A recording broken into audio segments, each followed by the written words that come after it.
ડીસા તાલુકાના જૂના નેસડા ગામે સોખડિયું તળાવમાં હજારોની સંખ્યામાં માછલીઓના સામૂહિક મોતના પગલે સમગ્ર પંથકમાં ભારે ચકચાર મચી જવા પામી છે। બનાસકાંઠાના ડીસા તાલુકામાંથી એક અત્યંત હૃદયદ્રાવક અને ચિંતાજનક અહેવાલ સામે આવી રહ્યો છે, જેણે પ્રકૃતિ પ્રેમીઓ અને સ્થાનિક નાગરિકોને હચમચાવી મૂક્યા છે। ડીસા તાલુકાના જૂના નેસડા ગામના પાદરે આવેલા ઐતિહાસિક સોખડિયું તળાવમાં આજે વહેલી સવારે હજારોની સંખ્યામાં માછલીઓ રહસ્યમય સંજોગોમાં મૃત હાલતમાં મળી આવતા સમગ્ર પંથકમાં અરેરાટી સાથે ભારે ભયનો માહોલ વ્યાપી ગયો છે। રોજની જેમ આજે સવારે જ્યારે ગ્રામજનો તળાવ કિનારેથી પસાર થઈ રહ્યા હતા, ત્યારે તળાવના પાણી પર નજર પડતા જ તેમના હોશ ઉડી ગયા હતા।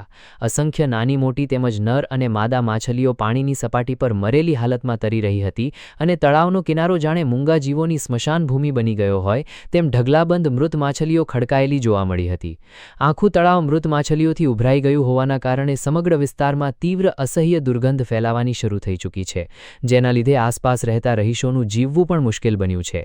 જો કે આ અબોલ જળચર જીવોના આકસ્મિક અને સામૂહિક મોત પાછળનું સાચું અને ચોક્કસ કારણ હજુ સુધી સત્તાવાર રીતે સામે આવ્યું નથી। અહીં નોંધનીય બાબત એ છે કે જૂના નેસડા ગામના આ તળાવને જીવંત રાખવા માટે તેમાં સરકારી નર્મદાની મુખ્ય પાઇપલાઇન દ્વારા પાણી ઠલવવામાં આવે છે। આ સંજોગોમાં નર્મદાના પાણી સાથે કોઈ કેમિકલ કે પ્રદૂષણ ભળ્યું છે, તળાવના પાણીમાં અચાનક ઓક્સિજનની માત્રા ઘટી ગઈ છે કે પછી કોઈ અસામાજિક તત્વો દ્વારા પાણીમાં ઝેરી પદાર્થ ભેળવવાનું પાપ આચરવામાં આવ્યું છે, તે તમામ પાસાઓ પર તટસ્થ અને ઊંડી તપાસ કરવાની ઉગ્ર માંગ ગ્રામજનોએ ઉઠાવી છે।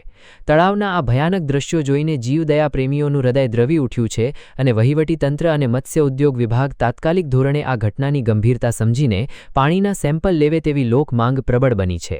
સોખડિયું તળાવમાં સર્જાયેલી આ જળચર જીવોની મહાતારાજી વહીવટીતંત્રની ઘોર બેદરકારી છે કે કોઈ મોટું ષડયંત્ર, તે તો તપાસ બાદ જ બહાર આવશે, પરંતુ હાલ તબક્કે હજારો મૂંગા જીવોના મોતે પર્યાવરણ સુરક્ષા સામે અનેક અણિયારા સવાલો ખડા કરી દીધા છે।